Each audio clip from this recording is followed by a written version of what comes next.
Dear friends, dear Danish people, today, your country is celebrating the anniversary of that long-awaited day, which has long been a dream of freedom and peace. And this dream became a reality. 5 years. It was on this day that the 5 long years of Nazi occupation of your country came to an end. They lost. And freedom won. Life has won. At that time, Denmark, together with the rest of the world, was celebrating and hoping that such a brutal war would be the last and that no one else in the world would want to destroy peace again.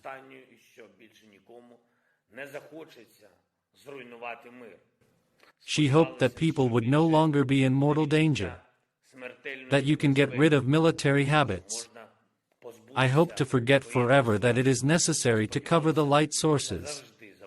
She hoped that the air raid sirens would no longer sound to report the real threat, that they can be turned on only once a year to remember the past war.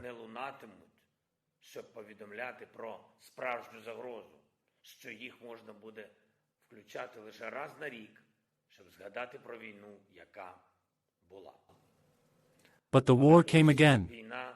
She is here and now. She is in Ukraine. And he is not going to stop on our land. And it has already become as brutal as the war in which we all remember the victory every year in May. I remember addressing you and the focusing on the 34th day of Russia's full-scale invasion of Ukraine. I said then that Russia used 1,370 missiles against our country. Today there are 1993 missiles. Just imagine how many lives they took.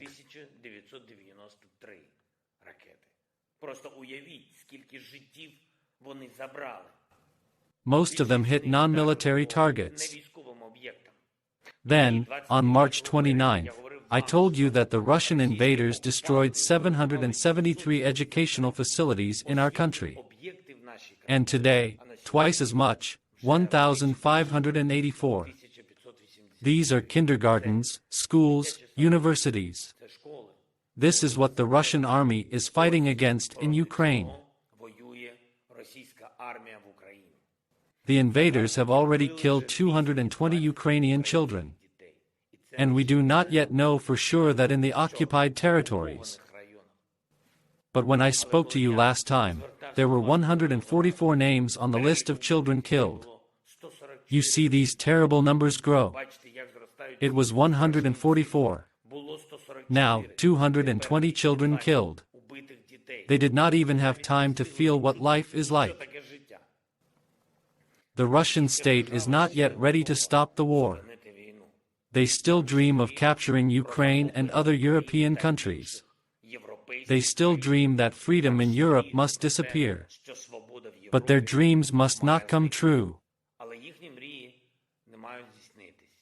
The dream of peace must come true.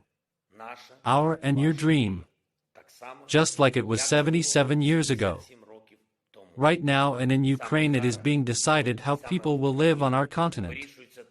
Will there be peace? Not only in our country, but also in our neighbors. All over the planet. Evil does not know what state borders are. Tyranny never stops at capturing just one country. You are already helping us fight. We are grateful to you for your weapons, for your vote in favor of our accession to the European Union, for your honesty in the issue of sanctions and for your sincerity towards our people.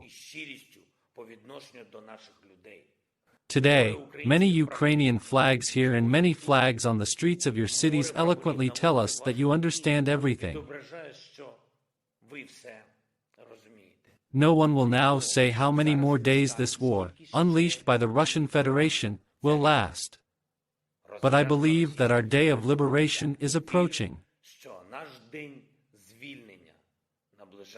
I believe that just as I am addressing your people when you celebrate the anniversary of the liberation of your country, your representatives will address the Ukrainian people as we celebrate the anniversary of our peace.